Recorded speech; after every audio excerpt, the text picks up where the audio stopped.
People want to know how I joined the intelligence.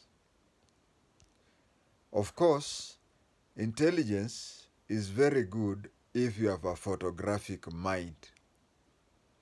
I remember there was a time when we had intelligence officers covering public meetings, and whenever somebody would talk things, and the intelligence officer remembers that if he continues listening to the speech, he'll forget. So he rushes to the toilet, to the pit latrine toilet, makes a few notes, and comes back.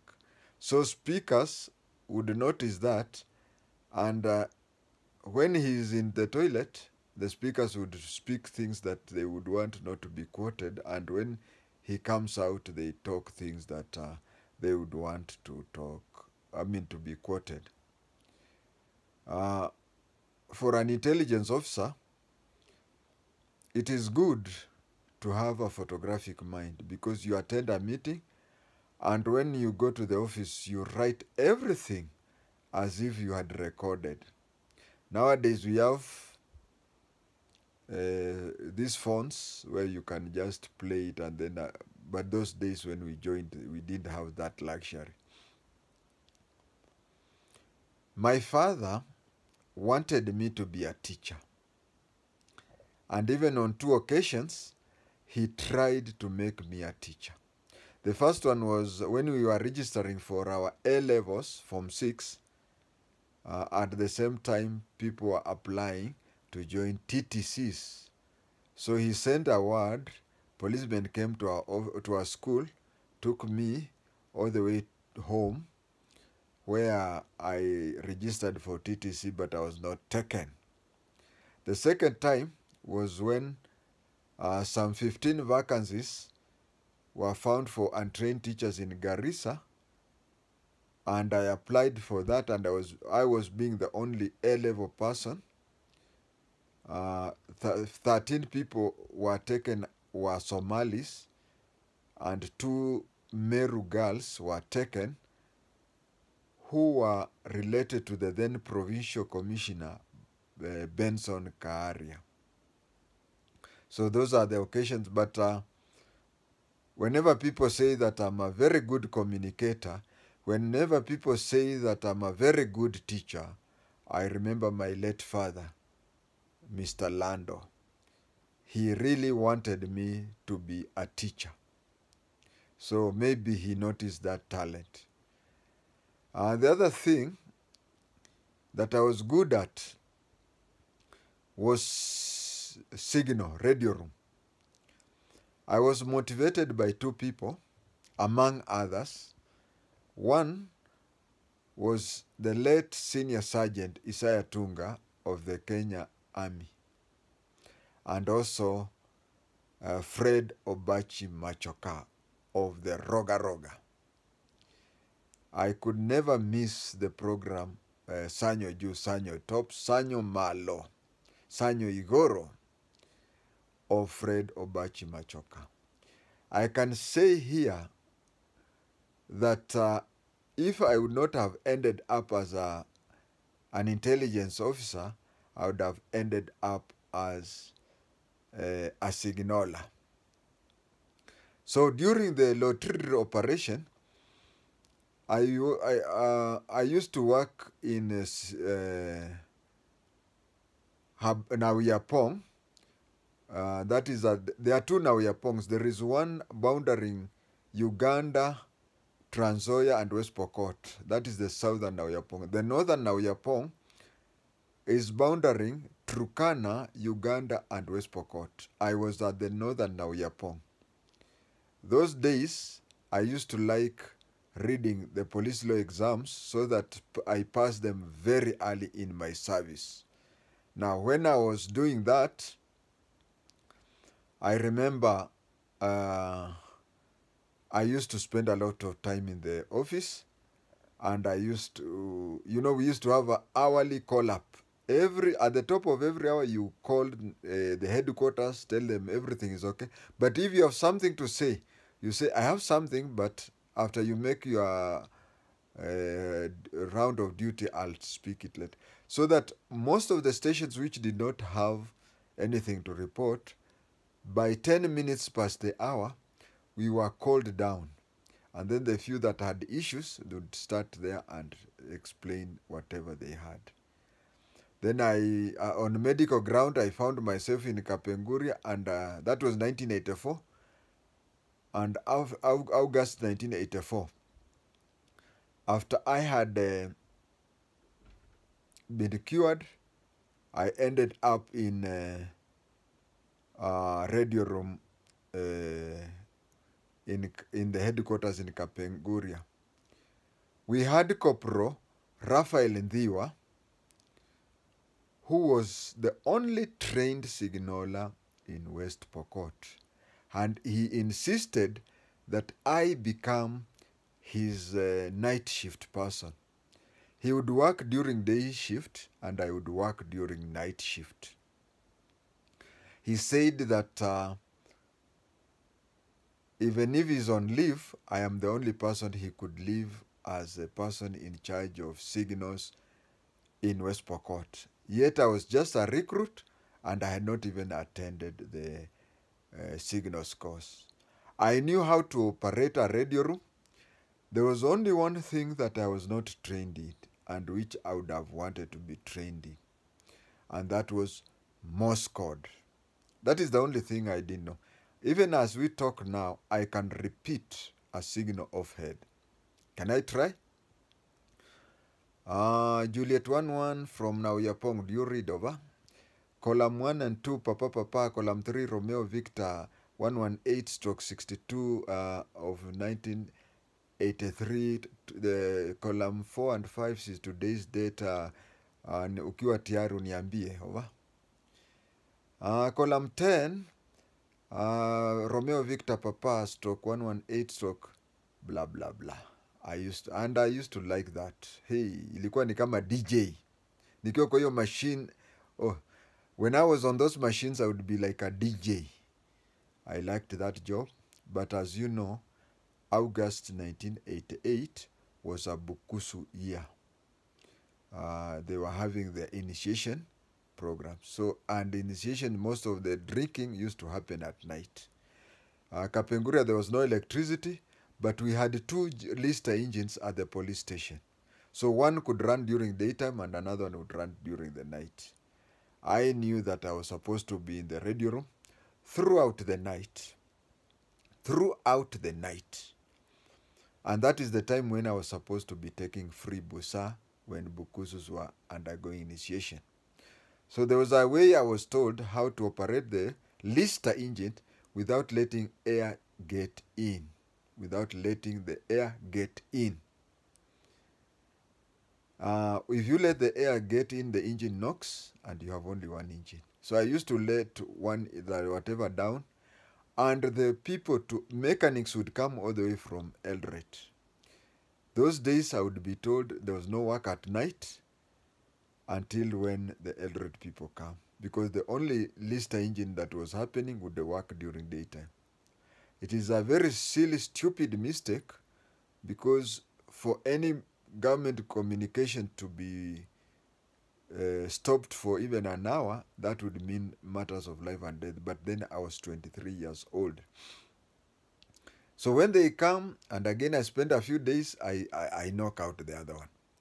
One day as they were repairing, I heard them saying that we should write a letter to Nairobi and say that we should write a letter to Nairobi and say that they replace both engines because zina knock throughout. I was there, I heard, and you know, when you have committed a crime, you just sit normal. You don't, I mean, if you behave funnily, you'll sell yourself. So what did I do? I just kept quiet. Then a few days later, as I was walking around in uniform, I saw the deputy special branch officer, Inspector Vincent Chemiat Mahan. Inspector Vincent Chemiat Mahan, I greeted him in our vernacular, and he was shocked. He looked at me and said, are you a lawyer? I said, yes. What's your name? I said, my name is James Lando Khwatenge. And he looked at me and said, are you a brother to Japheth Lando Khwatenge? I said, no, I am not a brother to Japheth Lando Khwatenge. I am a son to Japheth Lando Khwatenge. Then he asked me, what is your level of education? I said I was a Form 6. Telling him I was a Form 6, he said, and what are you doing in the radio room? Why can't you join the intelligence? I said, lakini, Afande, it is up to you to assist me. He said he'll look into it. A few days later, he went and, Vincent Chemiat Mahanu. He went to the office, the OCS office, and met Samuel Welime Sibweche, the OCS. And he was telling Sibweche that a signal has come and he wants to take me to the intelligence. And Sibweche didn't want to release me because because of my radio room work. And he said, but the father would not allow. You see, he didn't want to release me, but he was covering up by saying my father would not allow me to join the intelligence. He would prefer if I were in the radio room. They were arguing in Kibukusu language. And the sergeant major was a Kalenjin called Kimaru, Arab Kimaru. So Kimaru was passing there. He heard them arguing in vernacular. No. Khwatenge, say Mudahata. And then said, no, that is very bad. I say, what I'm trying to say here is, one was saying, I cannot live here without Khwatenge. And the other one was saying, I cannot accept you to go with Khwatenge. They were talking in vernacular. And they were arguing. So, and you see the OCS was saying, radio room, which means I want him to remain in the radio room. That is where the problem was, when he said, radio room. You see, Sergeant Kimaru had radio room, and there was an argument by his two bosses. So he came to the police quarters and looked for me. He said, can you rush to the office of the OCS and know that things are not good for you? Whatever you have done in the radio room, and I had joked with the listers, and here is the OCS saying, I would want Khwatenge to remain in the radio room. So I went there shaking, knowing that. And remember, I had already heard the the engine maker saying that they would write a letter to Nairobi. So I knew I was going to be sacked. I went there, found the two. And so the sergeant left me with the two, expecting me, of course, to be sacked. Actually, he even went to the police lines and said, "Hii kijana, hii speed yake, the boy is too fast, and I'm sure he's going to be sacked." So Sibweche, the OCS, asked me, "Do you want to remain in the radio room?" In the vernacular, do you want to remain in the radio room or do you want to join the intelligence? My mind was still confused that I was going to be sacked or anything. I wanted to get away from the radio room. I said, I want to go to the intelligence. But he said, but your father would not accept. Then we agreed, the three of us, that whatever my father says will stand. Then I knew that Sibweche will contact my father earlier than me and he would influence him. So I rushed, boarded a matatu all the way to, in Kapenguria we did not have landlines. We had ile ya kukoroga. And so he could not waste a lot of his money trying to talk to my father through a phone. So I rushed to Eldoret police station. No, Kitale police station. I rushed to Kitale police station, took a radio telephone. Radio telephone was just similar to a landline, but it used to use aerials, just like mobile phones of today. I called my father and told him that the intelligence are interested in me joining them. Then he asked me, are you interested? I said, I'm interested. Then he said, then try your luck. That is when I went back to Kapenguria and told the two that my father had permitted me to join the intelligence. Then we attended the interview, the district interview. We were 21 people who wanted to join intelligence in Kapenguria, in West Pokot. And according to police regulations, they start with the oldest. When it is paying salary or when it is addressing issues, the new recruits are usually the last one. Since I was the newest among the 21, and I did not have a tie. I remember I was taking a group photograph that I was the only one without a tie. I was in a suit, but I didn't have a tie. So they asked people, when I was the last person to be there, I found two people.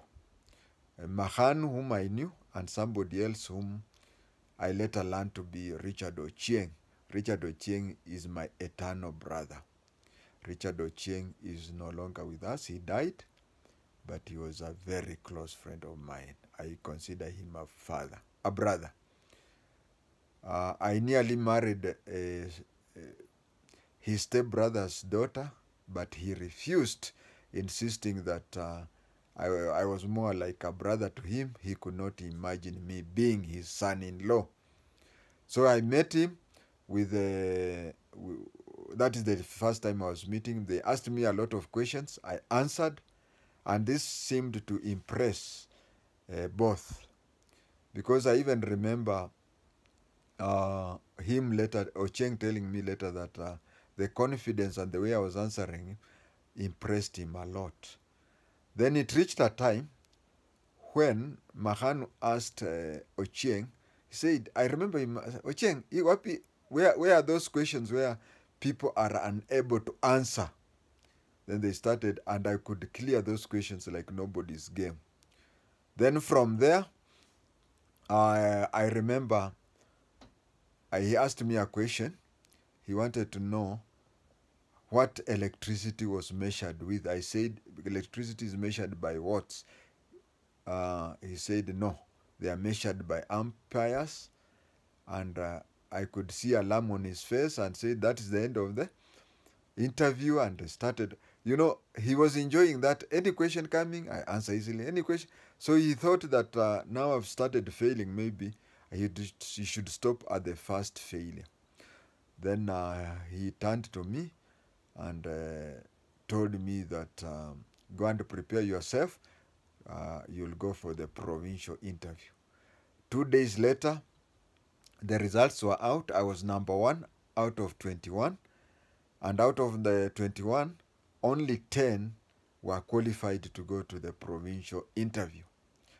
I went to the provincial interview. We were over 150 subordinate officers. There was only one inspector. When he came with a briefcase. I remember as they were preparing us for the interview, they just asked, Yule inspector, you happy? Then he raised his hand. He went to the office and he was admitted without being asked a single question. Then the 150 of us, we were divided into two. I was in the first lot of the people who were going to do the interview. When we went to do the interview, I finished in a quarter of the time allowed. Then the invigilator asked me, he told me, can I give you another 10 minutes so that you go through what you have written in case you have missed? I said, no, I'm sure. Then he took my papers and he told me that in his life as an invigilator, those who finish in less than half the time either know nothing or they know everything. So he started looking at the paper and I could see alarm drawn on his face. Hey, hey, hey. And then he was also looking at me and looking at, hey, ni. And he told me, kuja. Come. I followed him. He said, okay, from here, if I see you interacting with those people who are still out there, I'll disqualify you and them and whatever. Where did you sleep? I slept at Kivumbini police quarters. Okay, go to Kivumbini. No, can you go back to your place of work? I said, no, I can't go today, maybe tomorrow.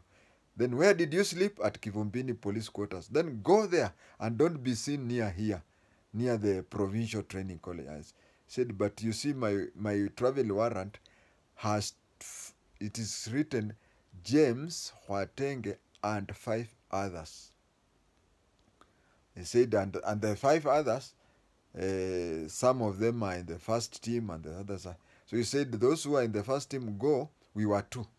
Go to Kivumbini and stay at a certain place until these others come, so that you agree on how you'll go back to Kapenguria.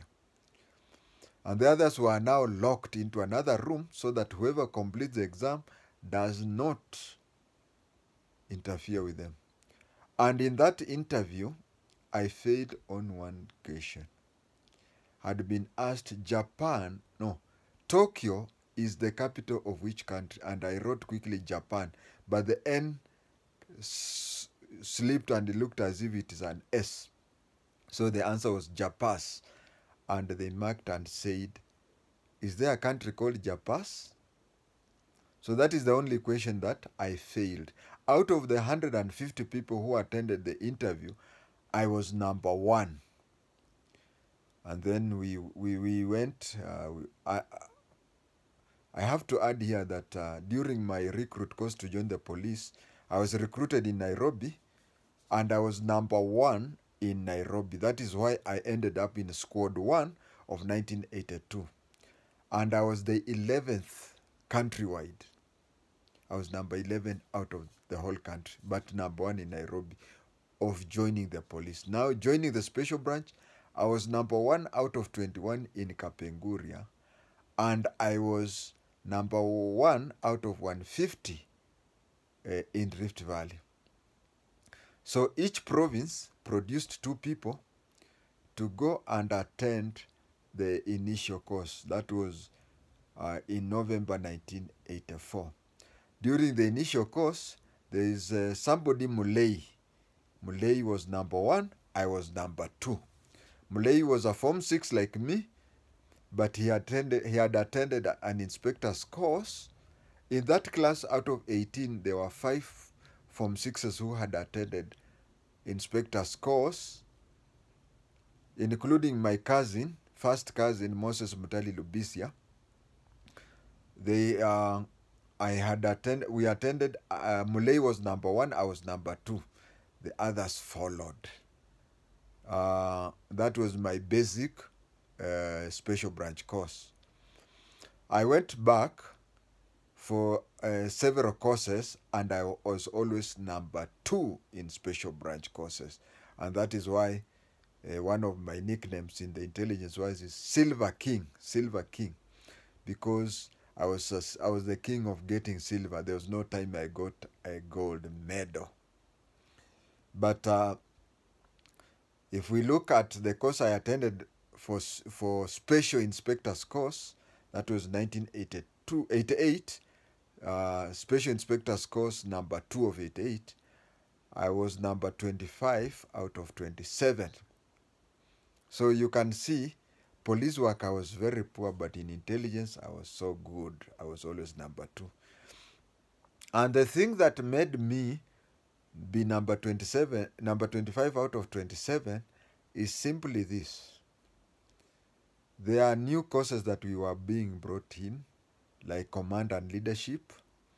There are observation. You could be taken somewhere and then you are told to describe that place.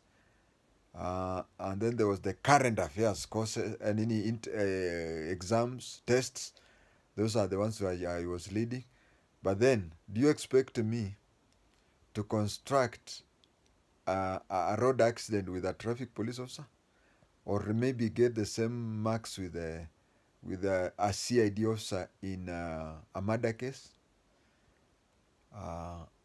Ladies and gentlemen, my viewers, that is how I joined the intelligence. I may be multi-talented, good in teaching, good in signals, good in Lingala, good linguistic, and good everything.